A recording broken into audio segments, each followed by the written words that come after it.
Hello दोस्तों, गरुड़ पुराण की series में आज का ये वीडियो जो है चौथे अध्याय के ऊपर होने वाला है। यानी कि गरुड़ पुराण के चौथे अध्याय के ऊपर बेस्ड आज का ये पूरा वीडियो होने वाला है। इससे पहले अध्याय फर्स्ट, सेकंड और थर्ड के वीडियो मैंने ऑलरेडी अपलोड कर रखे हैं। उनको आपने अगर अभी तक नहीं देखा है तो उनको आप जाके अवश्य देखें। उनके लिंक आपको इस वीडियो के और पुराने वीडियो के लिंक में डिस्क्रिप्शन बॉक्स में मिल जाएंगे। उनको जाके आप अवश्य देखें और फिर इस वीडियो को देखें। और वीडियो को अगर आप एक बार शुरू करें तो उसको अंत तक ज़रूर देखें और बताई गई जानकारी अगर आपका थोड़ा सा भी नॉलेज बढ़ाती है, थोड़ा सा भी ज्ञान बढ़ाती है तो आप चैनल को सब्सक्राइब अवश्य करें और बेल आइकन ऑन कर दें। और किसी भी सवाल या कोई सजेशन हो तो आप मुझे कमेंट बॉक्स में पूछ सकते हैं। चलिए दोस्तों, आज का ये वीडियो शुरू करते हैं। गरुड़ पुराण के चौथे अध्याय का शीर्षक है नरक प्रदान करने वाले पाप कर्म। यानी कि वो कौन कौन से पाप कर्म हैं जिनकी वजह से किसी भी प्राणी को नरक प्राप्त होता है, यानी कि वो नरक की यातनाएं भोगता है। गरुड़ राज पूछते हैं, हे केशव, किन पापों के कारण मनुष्य यमलोक के महामार्ग में जाते हैं और किन पापों से वैतरणी नदी में गिरते हैं तथा किन पापों के कारण नरक में उनको सारी यातनाएं भोगनी पड़ती हैं, आप मुझे वह बताइए। श्री भगवान बोलते हैं, सदा पाप कर्म में लगे हुए शुभ कर्म से विमुख प्राणी एक नरक से दूसरे नरकों और एक दुख से दूसरे दुखों को तथा एक भय के बाद दूसरे भय को प्राप्त करते रहते हैं। धार्मिक जन धर्मराजपुर में 3 दिशाओं में स्थित द्वारों से जाते हैं और पापी पुरुष दक्षिण द्वार के मार्ग से ही वहाँ जाते हैं।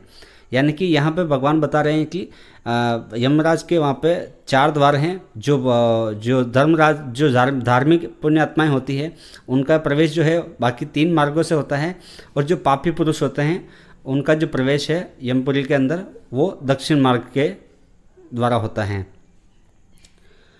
आगे बताते हैं, इसी महादुखदायी मार्ग में वैतरणी नदी है। इसमें जो पापी पुरुष जाते हैं उन्हें मैं तुम्हें बताता हूँ।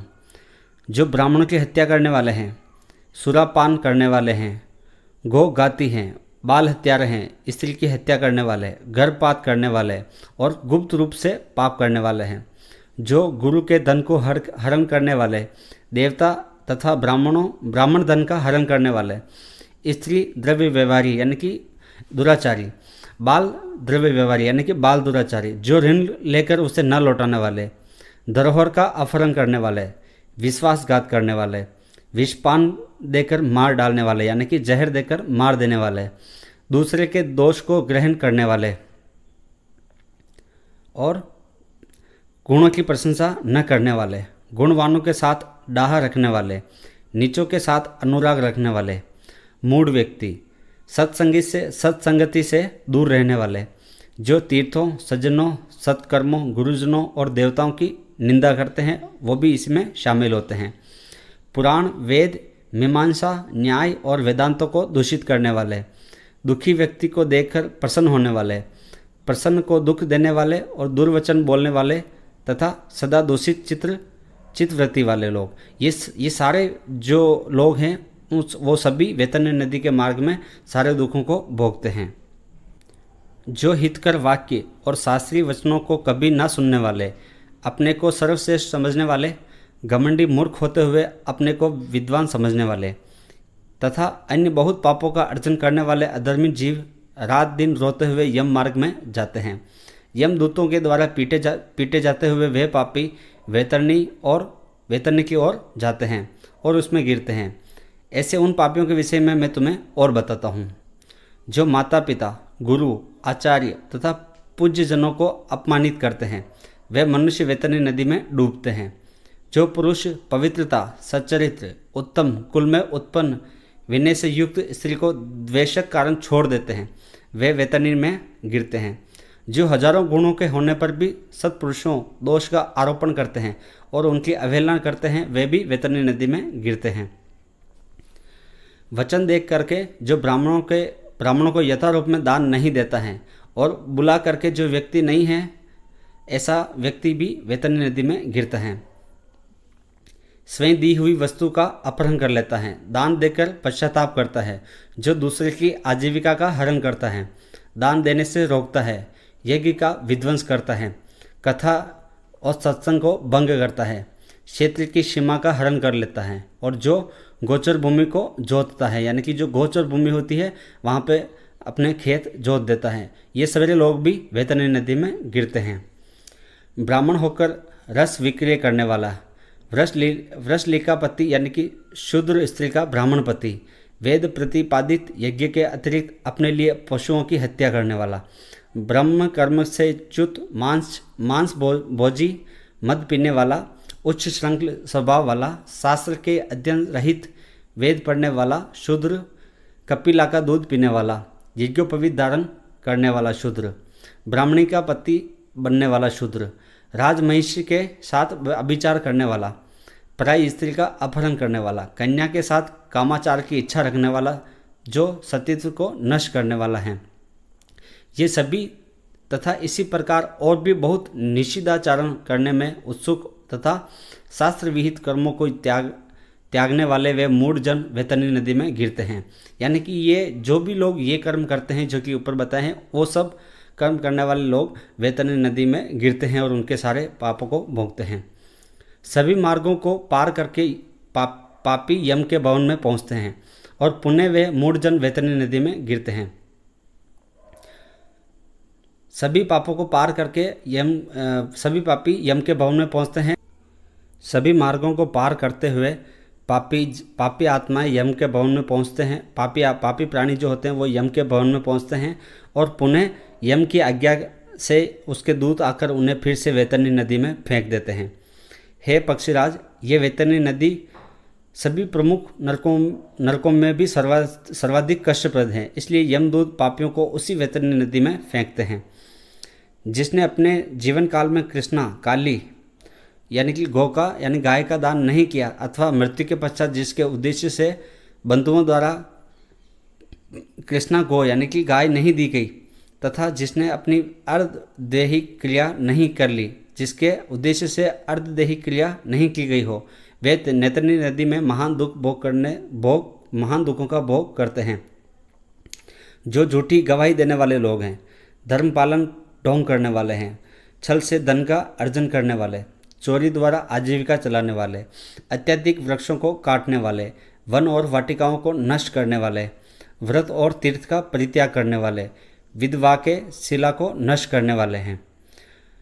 जो स्त्री अपने पति को दोष लगाकर पुरुष में आसक्त होने वाली हैं, ये सभी और इस प्रकार के अन्य पापी भी श्यालमली वृक्ष द्वारा बहुत प्रकार की प्रताड़ना प्राप्त करते हैं। पीटने से नीचे गिरे हुए उन पापियों को यमदूत नरकों में फेंकते हैं। उन नरकों में भी जो पापी गिरते हैं उनके विषय में मैं तुम्हें बतलाता हूँ। वेद की निंदा करने वाले, नास्तिक, मर्यादा का उल्लंघन करने वाले, कंजूस, विषयों में डूबे रहने वाले, दंभी, कृतज्ञ मनुष्य निश्चय ही नरकों में गिरते हैं।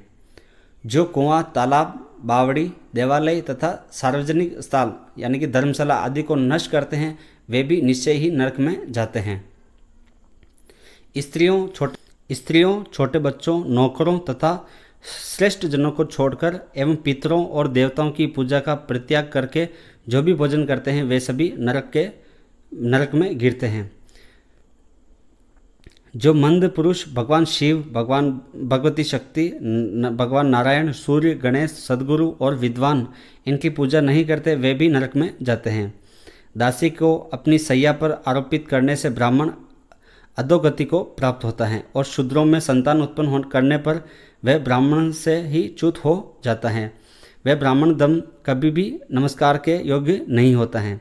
जो मूर्ख ऐसे ब्राह्मण की पूजा करते हैं वे नरक को जाते हैं।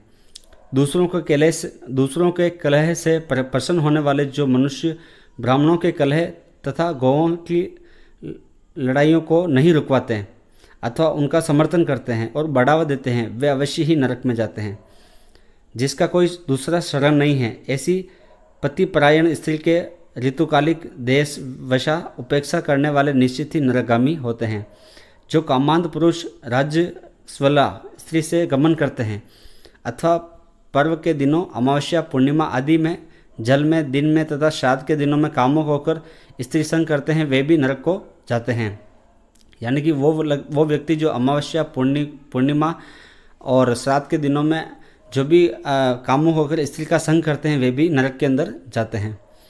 जो अपने शरीर के मल को आग, जल, उपवन, मार्ग अथवा गौशाला में फेंकते हैं वे निश्चित ही नरक में जाते हैं। जो हथियार बनाने वाले, बाण और धनुष का निर्माण करने वाले तथा इनका विक्रय करने वाले वे सभी नरकगामी होते हैं।